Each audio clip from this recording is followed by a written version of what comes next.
Question 1. A patient receiving in-center hemodialysis reports severe muscle cramping during the last hour of treatment. Which intervention is the most appropriate initial nursing action? A. Administer a prescribed PRN analgesic. B. Increase the ultrafiltration rate slightly. C. Infuse a small bolus of normal saline. D. Lower the blood pump speed. Answer: C. Infuse a small bolus of normal saline. This question tests the nurse's immediate response to a common intradialytic complication, with severe muscle cramping and last hour of treatment being key clues that suggest rapid fluid and electrolyte shifts or hypovolemia. Muscle cramps during dialysis are often caused by the rapid removal of fluid, ultrafiltration, leading to a drop in blood volume and temporary tissue hypoperfusion. Infusing a small bolus of normal saline is the correct immediate action because it quickly expands the blood volume, which can alleviate the hypotension or hypovolemia causing the cramps, while lowering the blood pump speed is also helpful, but secondary. For example, giving 100 to 200 milliliters of normal saline is a standard procedure to stabilize the patient's circulating volume. Remember that muscle cramps during dialysis are a sign of the body reacting negatively to fluid removal, so adding back a little fluid is the fastest way to offer relief. Question 2. The primary cause of anemia in patients with end-stage renal disease, ESRD, is a deficiency in the renal production of which hormone? A. Calcitriol. B. Erythropoietin. C. Parathyroid hormone, P. D. Renin.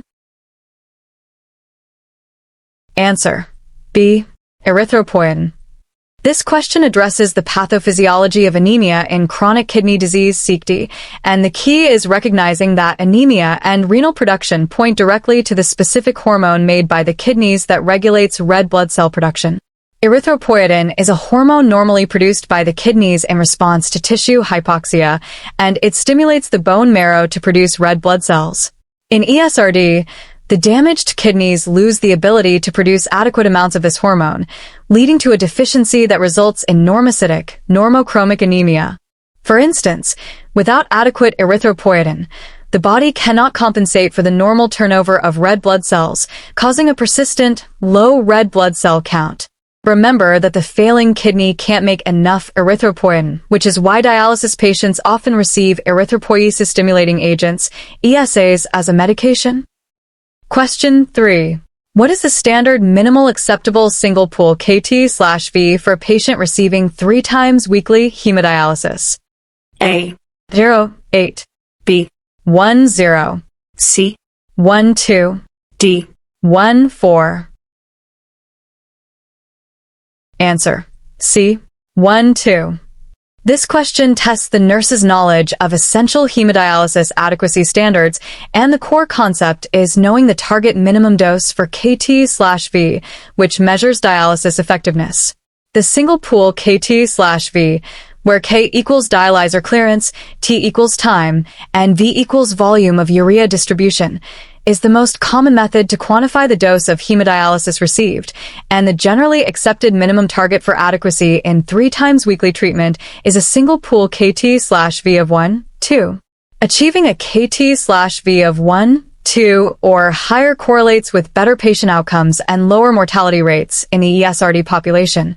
For example, if a patient's measured KT/V is 1.0, the dialysis prescription needs adjustment, such as increasing treatment time or blood flow rate, to meet the minimum standard.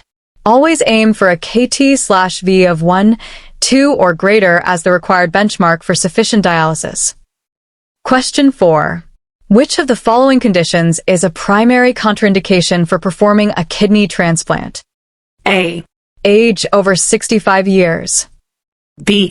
History of diabetes mellitus. C. Recent non-adherence to medical therapy. D. Polycystic kidney disease (PKD). Answer: C. Recent non-adherence to medical therapy. This question assesses the understanding of absolute and relative contraindications for organ transplantation, with the key being to identify a factor that severely compromises the success of the post-transplant regimen.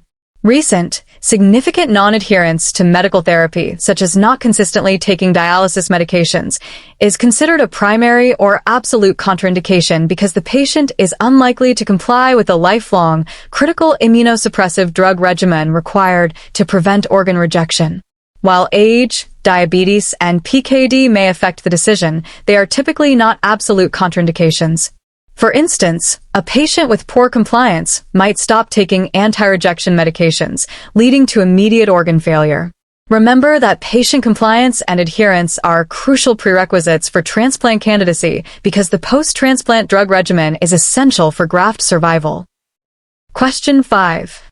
The nurse notices the hemodialysis machine's venous pressure alarm is consistently sounding high during treatment. What is the most likely cause? A. Line separation before the blood pump. B. Kink in the arterial inflow, bloodline. C. Clotting in the dialyzer fibers. D. Infiltration or obstruction of the venous access needle. Answer: D. Infiltration or obstruction of the venous access needle. This question tests the nurse's ability to troubleshoot common dialysis machine alarms, and the critical clue is venous pressure alarm is consistently sounding high, which indicates increased resistance after the blood pump, usually on the side returning blood to the patient. High venous pressure alarms are most commonly caused by resistance to the blood flow as it re-enters the patient's circulation, such as from an infiltrated, clotted, or kinked venous needle or tubing segment. An arterial line or blood pump issue typically affects arterial pressure, and dialyzer clotting affects transmembrane pressure. For example, if the venous needle is pressed against the vessel wall, the machine must push harder, increasing the pressure and triggering the alarm. Always check the venous needle insertion site and the bloodline from the machine to the patient first when the venous pressure is consistently high. Question 6. What is the primary reason for administering a loading dose of heparin at the beginning of a hemodialysis treatment? A. To prevent blood from clotting within the extracorporeal circuit. B. To achieve immediate systemic anticoagulation for the patient. C. To treat potential hyperkalemia during the treatment. D. To prolong the life of the arteriovenous AV fistula. Answer: A. To prevent blood from clotting within the extracorporeal circuit. This question focuses on the essential role of heparin in hemodialysis, with the primary concept being the goal of anticoagulation in the circuit. The extracorporeal circuit, which includes the bloodlines and the dialyzer, is a foreign surface to the blood and will cause it to clot rapidly without an anticoagulant like heparin. The loading dose of heparin is given immediately to establish adequate anticoagulation in the circuit, thus ensuring the treatment can be completed without the filter or tubing clotting off. Systemic anticoagulation is a secondary effect, not the primary goal. As a practical example, a circuit that clots will cause the treatment to stop prematurely, resulting in inadequate dialysis. Remember that heparin is used primarily to protect the equipment and preserve the prescribed treatment dose. Question 7. A patient with a new arteriovenous AV fistula should be educated to monitor for which sign of potential access failure? A. A strong, visible pulsation over the site. B. A loud, low-pitched bruit upon auscultation. C. Absence of a thrill upon palpation. D. Localized warmth and redness at the site. Answer: C. Absence of a thrill upon palpation. This question addresses the fundamental assessment of a vascular access, and the keywords AV fistula and potential access failure direct the nurse to the expected findings for patent healthy access. A functioning AV fistula or graft should have a palpable vibration, known as a thrill, and an audible turbulent flow sound, known as a bruit. The absence of a thrill or bruit is the most significant sign that blood flow through the fistula has either slowed severely or stopped entirely, usually due to a clot or stenosis. A strong pulsation is normal, and localized warmth suggests infection, not failure. For example, a nurse should teach the patient to gently feel the site daily, and if the buzzing or rumbling feeling is gone, they need to contact the dialysis center immediately. Teach patients that no thrill means trouble and requires immediate reporting. Question 8. The nurse is caring for a patient on peritoneal dialysis. D. What is the term for the cloudy effluent drained from the peritoneal cavity, which is the hallmark sign of peritonitis? A. Ultrafiltration. B. Sclerosis. C. Adequacy. D. Turbidity. Answer. D. Turbidity. This question tests the recognition of the classic clinical presentation of peritonitis in a PD patient, with cloudy effluent and hallmark sign of peritonitis being the definitive clues. Peritonitis, an infection of the peritoneal cavity, causes an inflammatory response that increases the white blood cell and protein content in the dialysate fluid, which makes the normally clear, colorless effluent appear cloudy or turbid. Ascites is general fluid accumulation, and ultrafiltration is fluid removal, while sclerosis is tissue hardening. For example, when the effluent looks like skim milk instead of clear water, peritonitis should be suspected immediately, and a sample sent for cell count and culture. When assessing the drain bag in PD, remember that a loss of clarity is a critical red flag for infection. Question 9. Which electrolyte imbalance is most commonly associated with a prolonged and untreated state of chronic kidney disease? CKD? A. Hypocalcemia. B. Hypokalemia. C. Hypernatremia. D. Hypermagnesemia. Answer. A. Hypocalcemia. This question focuses on the common and specific electrolyte abnormalities related to impaired kidney function, with prolonged and untreated state, highlighting the progression of CKD mineral and bone disorder, CKMV. As the kidneys fail, they are unable to activate vitamin D and excrete phosphate, which leads to phosphate retention, hyperphosphatemia, and a subsequent reciprocal decline in serum calcium, resulting in hypocalcemia. Hyperkalemia and hypermagnesemia also occur but are more common in acute or advanced stages. The low calcium then stimulates excess parathyroid hormone, PTH, release.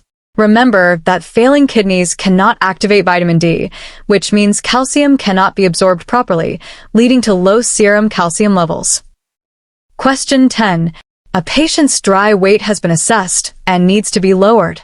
What is the primary physiological risk of a dry weight that is set too high? Overestimation? A. Fluid overload and hypertension. B. Increased risk of intradialytic hypotension. C.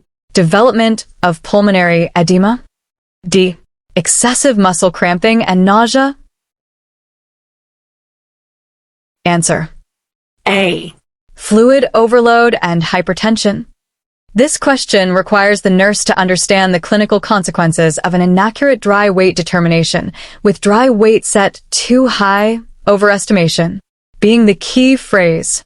Dry weight is the lowest weight a patient can tolerate without developing symptoms of hypotension, and if it is set too high, it means the ultrafiltration goal is too low, leaving residual fluid in the patient. This retained fluid leads to chronic volume overload, which manifests as persistent hypertension, edema, and a higher risk of congestive heart failure. Intradialytic hypotension, cramping, and nausea are risks of a dry weight set too low, underestimation. For instance, if the patient's true dry weight is 70 kilograms, but the prescription is set at 72 kilograms, they will leave treatment with 2 kilograms of excess fluid. A dry weight that is too high causes the patient to constantly be too wet, leading to fluid overload complications. Question 11. What is the typical appearance of the dialysate fluid, effluent, when drained from the peritoneal cavity of a stable patient on peritoneal dialysis? D. A. Clear, with a cloudy sediment. B. Clear, colorless, or faintly yellow. C. Dark red or brown. D. Milky white and turbid. Answer. B. Clear, colorless, or faintly yellow. This question tests the nurse's foundational knowledge of expected PD drain characteristics, where stable patient is the clue that the fluid should be normal and healthy. The dialysate, once infused, mixes with fluid in the peritoneal cavity and should drain out as clear, colorless, or faintly yellow fluid, similar to urine. Any significant change, such as turbidity, cloudiness, is a sign of infection, peritonitis, and blood indicates a bleeding issue. For example, when a patient drains clear fluid, the nurse can be reasonably certain there is no active infection. The goal is always to see a clear return. Remember that clear means clean in peritoneal dialysis. Question 12. A patient with a tunneled hemodialysis catheter is scheduled for a treatment. What is the most critical intervention the nurse must perform before initiating dialysis? A. Auscultate for a bruit and palpate for a thrill over the exit site. B. Flush the catheter lumens with a total of 10 milliliters of normal saline. C. Cleanse the catheter exit site and hubs using strict aseptic technique. D. Check the patient's blood pressure in the arm opposite the catheter. Answer. C. Cleanse the catheter exit site and hubs using strict aseptic technique. This question is about the highest priority intervention for central venous catheters CVCs in dialysis, where the keywords tunneled hemodialysis catheter and most critical intervention point to infection prevention. Catheter-related bloodstream infections, CRBSIs, are a major source of morbidity and mortality in dialysis patients, making the maintenance of a sterile environment during hookup and disconnect the most crucial safety step. Assessing a bruit/thrill is for AV fistulas/grafts, and flushing is a necessary step, but cleaning aseptically is the primary infection control measure. For example, scrubbing the hubs for the recommended time with an antiseptic solution like chlorhexidine reduces the risk of introducing skin bacteria into the bloodstream. Always remember that strict sterile technique is the non-negotiable step to protect the patient from life-threatening catheter infections. Question 13. Which action should the nurse take immediately if a large air embolus is suspected during a hemodialysis treatment? A. Increase the blood flow rate slightly to clear the air. B. Discontinue the treatment immediately and notify the physician. C. Clamp the venous bloodline and turn the patient onto their left side with the head down, Trendelenburg. D. Administer a large bolus of normal saline to dilute the air. Answer. C. Clamp the venous bloodline and turn the patient onto their left side with the head down, Trendelenburg. This question tests the emergency management of a severe, life-threatening dialysis complication, where large air embolus is suspected, is the critical emergency cue. The immediate goal is to prevent the air from traveling to the pulmonary and cerebral circulation. Clamping the venous line stops more air from entering, and positioning the patient on their left side in Trendelenburg position traps the air in the right ventricle, keeping it away from the pulmonary artery, where it could cause immediate cardiopulmonary collapse. Increasing blood flow is incorrect, and discontinuing the treatment is secondary to the positioning. For example, this position allows the trapped air to be aspirated or slowly absorbed while critical life support measures are initiated. The life-saving maneuver for an air embolus is to immediately clamp the line and put the patient on their left side with their head low. Question 14. A patient is prescribed a low-sodium, low-potassium, and low-phosphate diet. Which food choice demonstrates the patient's understanding of this renal diet? A. Whole wheat bread and peanut butter. B. Canned soup and a glass of milk. C. A small serving of white rice and chicken breast. D. Bananas and orange juice. Answer. C. A small serving of white rice and chicken breast. This question tests the practical application of renal diet principles, and the key is identifying the option that is low in all three restricted electrolytes: sodium, potassium, and phosphorus. Fresh poultry, chicken breast, and white rice are generally low in sodium, potassium, and phosphorus, making them the safest choices for a patient with advanced CKD. Whole wheat products, peanut butter, milk, bananas, and orange juice are all high in potassium and/or phosphorus, making them poor choices. For instance, a medium banana is typically high in potassium and should be limited. When choosing foods for a renal diet, remember to select fresh, unprocessed proteins and simple grains to keep those key electrolytes low. Question 15. The nurse observes that a patient's AV fistula access site is significantly swollen, painful, and has developed a hard, cord-like segment along the vessel. What condition does this most likely indicate? A. Steele syndrome. B. Thrombosis. C. Aneurysm formation. D. Venous stenosis. Answer: B. Thrombosis. This question assesses the nurse's ability to recognize the classic signs of vascular access obstruction with the keywords swollen, painful, and hard, cord-like segment being highly suggestive of a major clot. Thrombosis is the formation of a blood clot within the vascular access, which causes the vessel to become hard, tender to the touch, and often results in the loss of the thrill and bruit.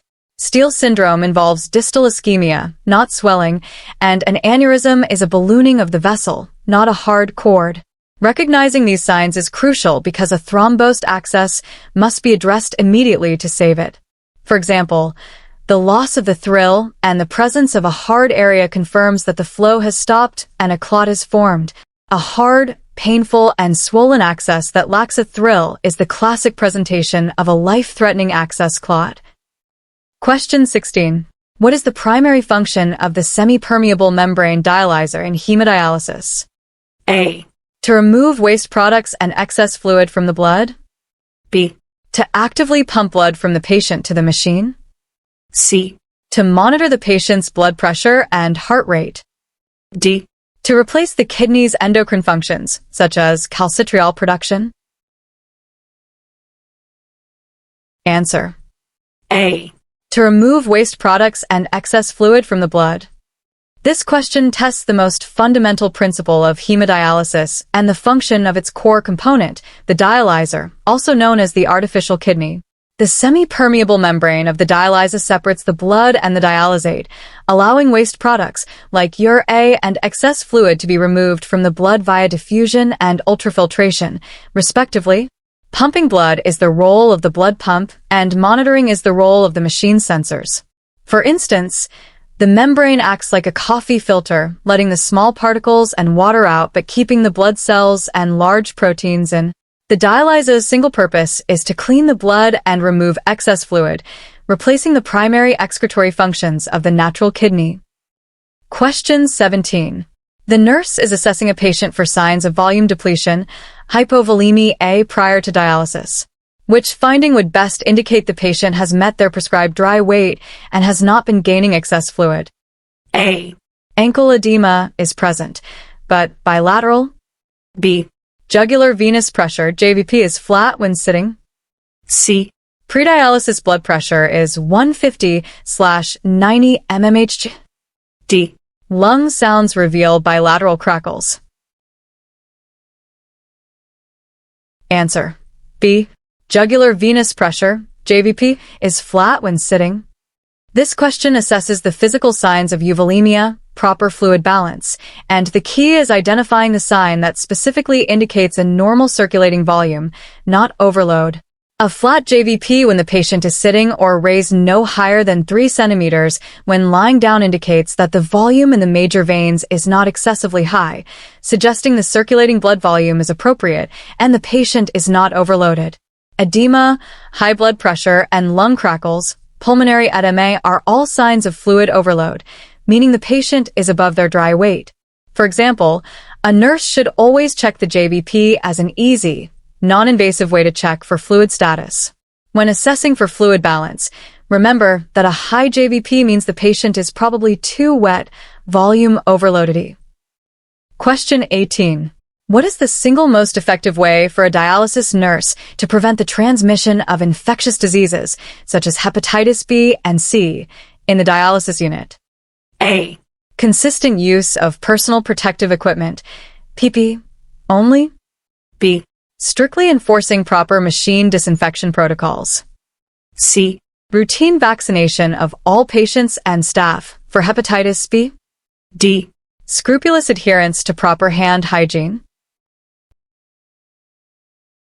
Answer: D. Scrupulous adherence to proper hand hygiene.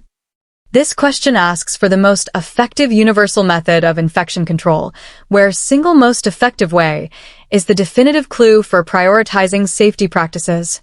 While all options are important, scrupulous hand hygiene, washing or using alcohol-based hand rub before and after all patient contact, before donning and after removing gloves, and after touching equipment is the single most critical intervention for preventing the spread of all infectious diseases, including bloodborne pathogens. Machine disinfection prevents cross-contamination between machines, but hand hygiene breaks the chain of transmission between patients, staff, and the environment.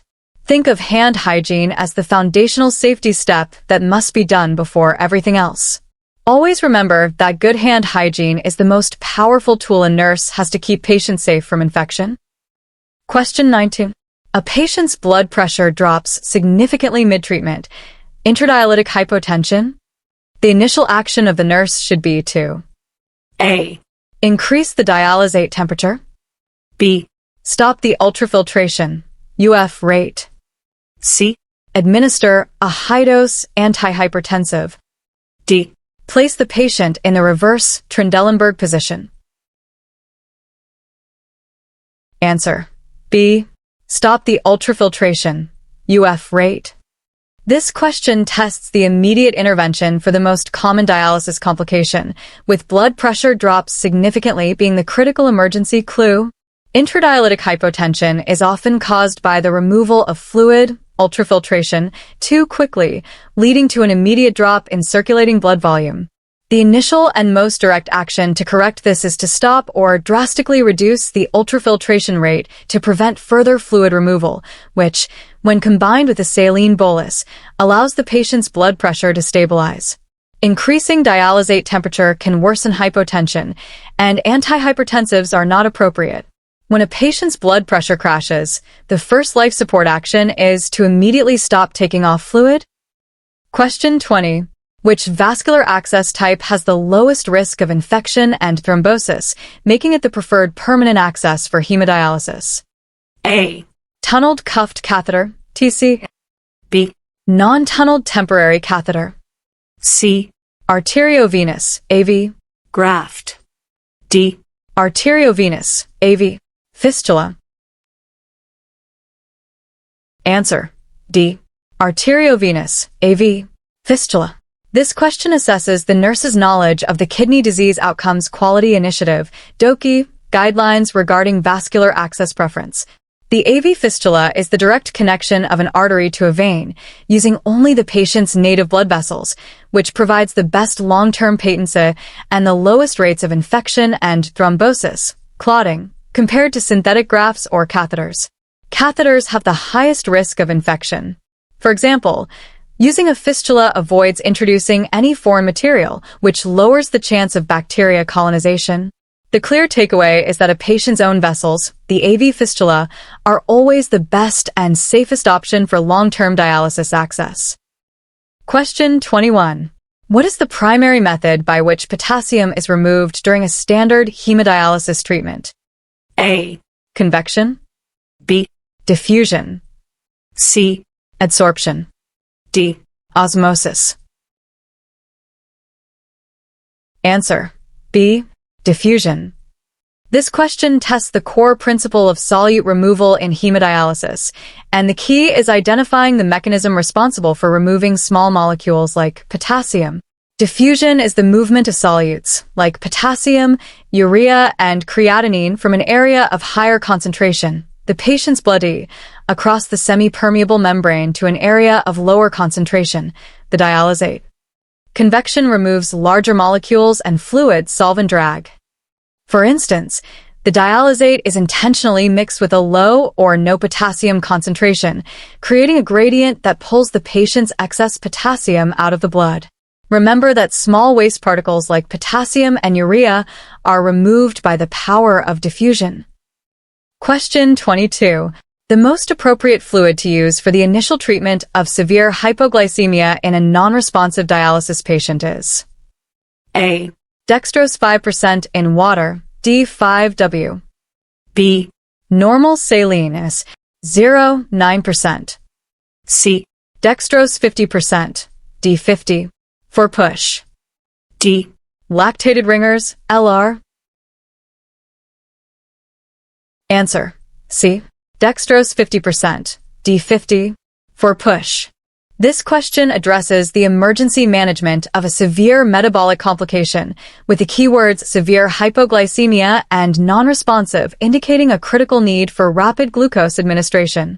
Dextrose 50% is a highly concentrated glucose solution that, when given intravenously for push, provides an immediate and significant increase in blood glucose, which is necessary for the rapid reversal of severe hypoglycemia in a patient who cannot take oral fluids. D5W is too dilute and normal saline is not a source of glucose. For example, the D50 is pushed directly into the venous line over 1 to 3 minutes. When a patient is unconscious from low blood sugar, remember that D50 is the fastest, most effective way to restore glucose levels. Question 23. A patient receiving peritoneal dialysis D reports shoulder pain during the inflow phase of the dialysate. What is the most likely cause of this pain? A. Peritonitis, due to bacterial infection. B. Rapid infusion of a cold dialysate solution. C. Hypoglycemia from glucose absorption. D. Catheter tip migration into the bladder. Answer: B. Rapid infusion of a cold dialysate solution. This question tests the knowledge of common, non-infectious complications in PD, with shoulder pain and during the inflow phase being the classic clues. Referred shoulder pain during PD inflow is typically caused by irritation of the diaphragmatic peritoneum, the membrane lining the diaphragm, which is innervated by the same nerve pathway as the shoulder. This irritation often occurs if the dialysate is infused too quickly, or if it is too cold. The treatment is to warm the solution to body temperature and/or slow the infusion rate. Peritonitis causes abdominal pain, not usually shoulder pain. Always ensure PD fluid is warm to body temperature to prevent patient discomfort like shoulder or abdominal pain. Question 24. What is the primary action of phosphate binders prescribed to a patient with end-stage renal disease, ESRD? A. To increase the absorption of calcium in the gut. B. To promote the excretion of potassium in the stool. C. To block the absorption of dietary phosphate from the gut. D. To stimulate the release of calcitriol from the bone. Answer: C. To block the absorption of dietary phosphate from the gut. This question focuses on the mechanism of a key medication class in renal disease management, with phosphate binders and ESRD being the necessary context. Failing kidneys cannot excrete phosphate, leading to hyperphosphatemia, high phosphate.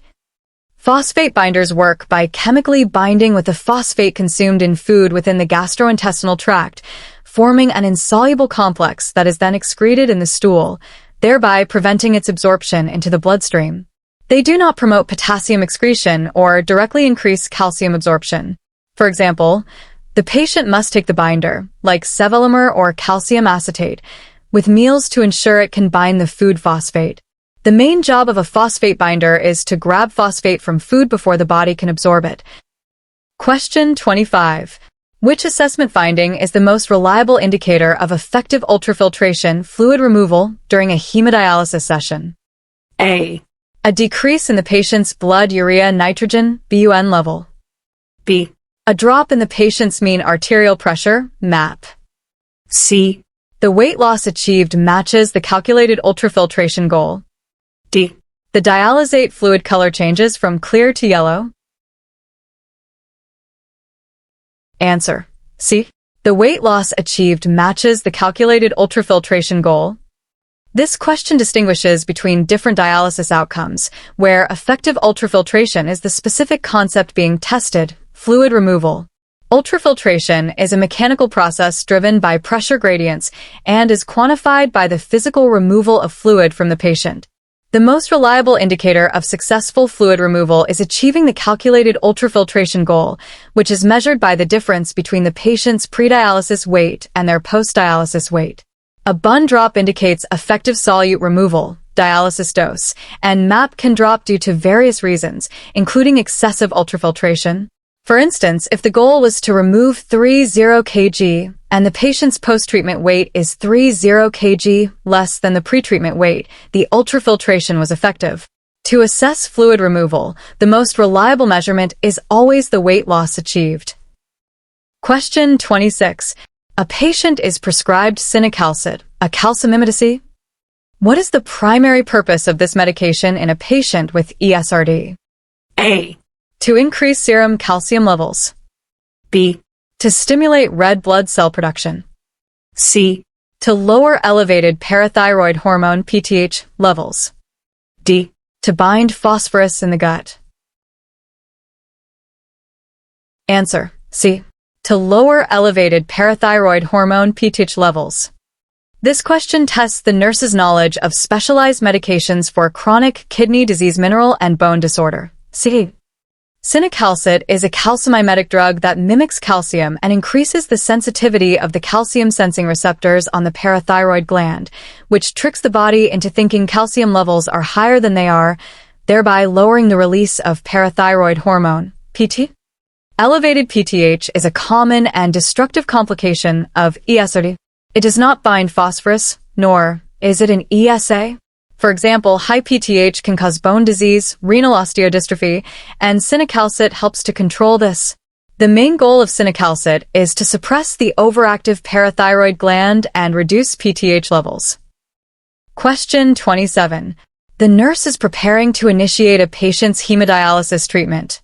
The pretreatment vital signs are BP 90/58 mm of mercury, HR 105 beats/min, RR 20 breaths/min. What is the most appropriate action? A. Proceed with the treatment as prescribed, but closely monitor the BP. B. Administer an antihypertensive medication before starting treatment. C. Hold the treatment and notify the physician of the hypotensive reading. D. Increase the ultrafiltration goal to remove any excess fluid. Answer: C. Hold the treatment and notify the physician of the hypotensive reading.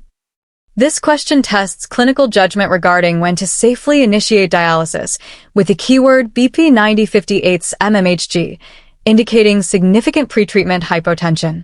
Dialysis often causes a drop in blood pressure, so starting treatment with a systolic BP of 90 mm of mercury or less puts the patient at very high risk for immediate and severe intradialytic hypotension and shock. The nurse must hold the treatment and notify the physician to determine if the fluid status needs correction, e.g., a fluid bolus, or if the dialysis prescription needs modification. Giving antihypertensives is contraindicated, and increasing the UF goal would worsen the hypotension. Do not start dialysis if the patient is already significantly hypotensive, as the fluid removal will likely cause a crash. Question 28.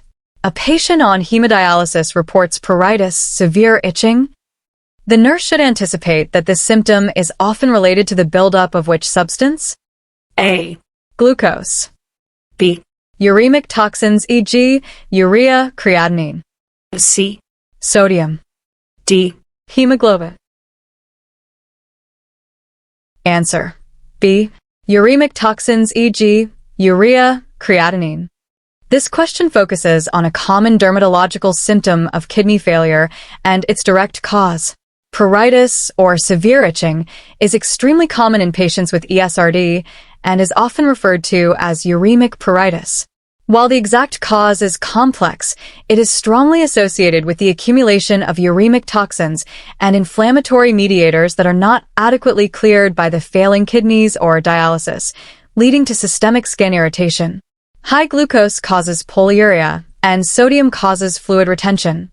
For instance, if the patient's dialysis dose is inadequate, the toxin levels remain high and worsen the itching. When a dialysis patient is severely itching, the nurse should suspect uremia or inadequate clearance as a major factor. Question 29. The nurse is monitoring a patient's access during hemodialysis and notices the color of the blood in the venous line is significantly darker than the blood in the arterial line. What should the nurse suspect?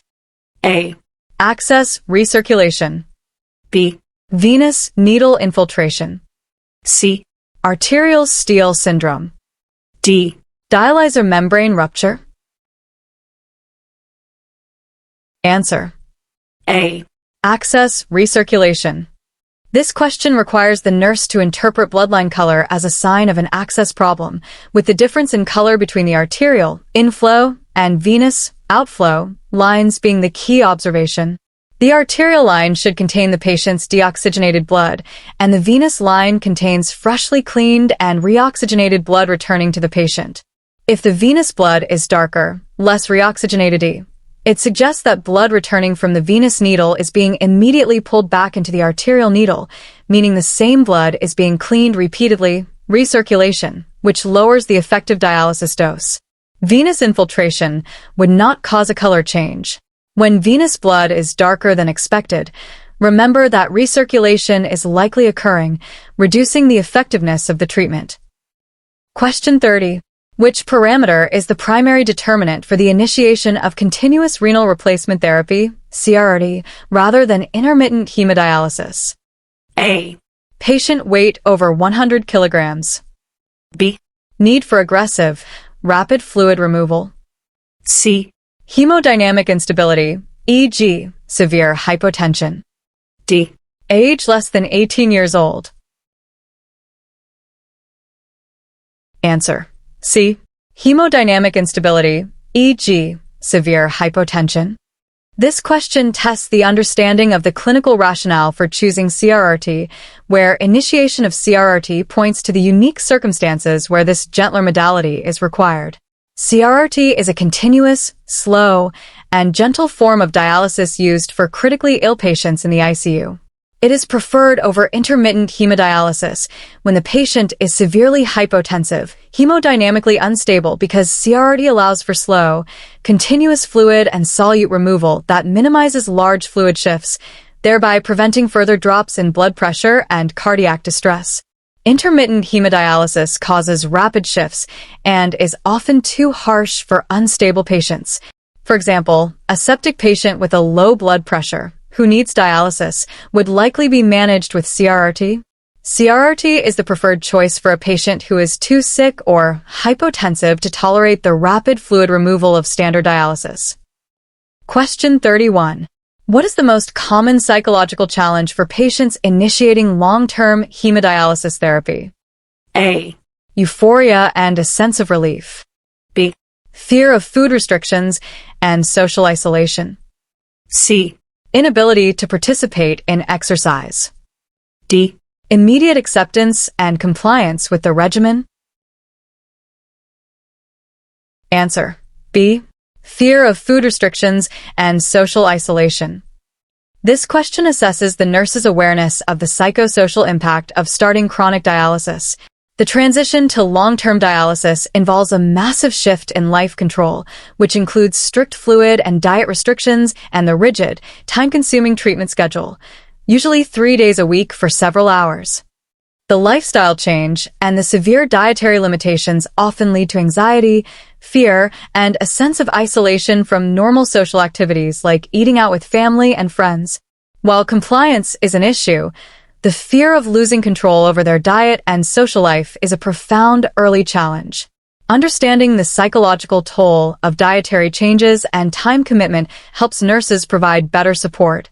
Remember that dialysis is a major life adjustment, and the loss of diet freedom is often one of the hardest parts for the patient. Question 32. Which acid-base disorder is most commonly seen in patients with end-stage renal disease, ESRD? A. Metabolic alkalosis. B. Respiratory acidosis. C. Metabolic acidosis. D. Respiratory alkalosis. Answer: C. Metabolic acidosis. This question tests a core physiological consequence of kidney failure, with acid-base disorder and ESRD being the key concepts. The failing kidneys lose their ability to excrete the daily acid load produced by metabolism and are also unable to reclaim or regenerate the base bicarbonate.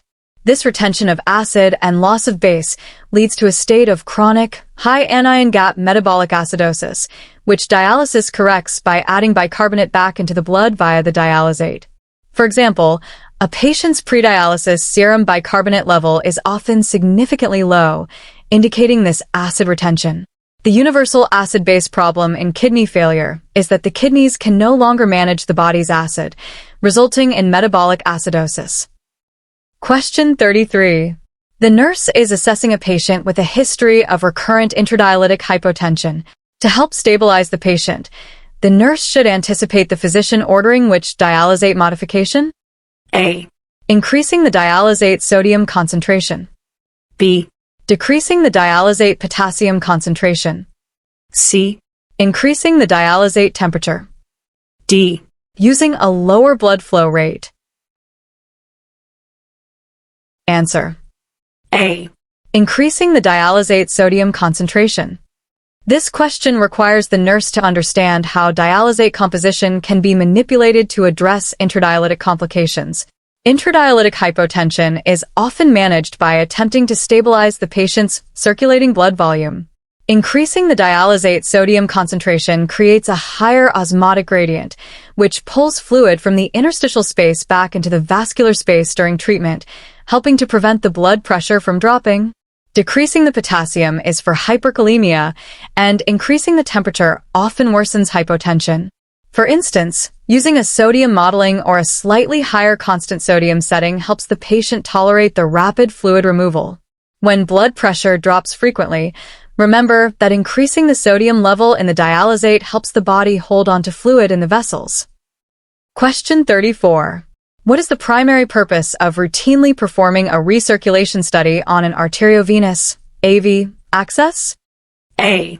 To measure the total blood flow rate through the access. B. To determine the percentage of dialyzed blood re-entering the circuit. C. To assess for signs of distal extremity ischemia, Steele syndrome. D. To diagnose the presence of an infection in the fistula. Answer. B. To determine the percentage of dialyzed blood re-entering the circuit. This question tests the specific goal of a key access monitoring technique. A recirculation study measures the amount of cleaned blood returning to the patient that is being immediately pulled back into the arterial needle and run through the dialyzer again. Recirculation. High recirculation is a measure of access dysfunction, stenosis, or clot that significantly lowers the effective dose of dialysis. Total blood flow and Steele syndrome are measured by other tests. For example, a recirculation of 20% means that 20% of the blood being dialyzed has already been cleaned once during that pass. The key purpose of a recirculation test is to check if the access is working efficiently and if the dialyzer is cleaning fresh, dirty blood. Question 35. The single most important factor determining the appropriate size of the dialyzed artificial kidney for a patient is the patient's A. Serum potassium level. B. Total body weight, V. C. Access type, fistula or catheter. D. Gender and age. Answer. B. Total body weight, V. This question focuses on the clinical decision-making process for tailoring the dialysis prescription. The size of the dialyzer, which determines the overall clearance capacity, K, is chosen primarily based on the patient size, specifically their total body water, V, or volume of urea distribution, which is closely related to body weight. A larger patient, larger V, requires a larger dialyzer, higher K or longer treatment time, higher T to achieve the minimum dose requirement, KT/V, and a small patient needs a smaller dialyzer. For instance, a 100 kilograms patient needs a much larger surface area dialyzer to get the same effective dose as a 50 kilograms patient. Always remember that the dialyzer size must be matched to the patient's body size to ensure they get an adequate, effective dialysis dose.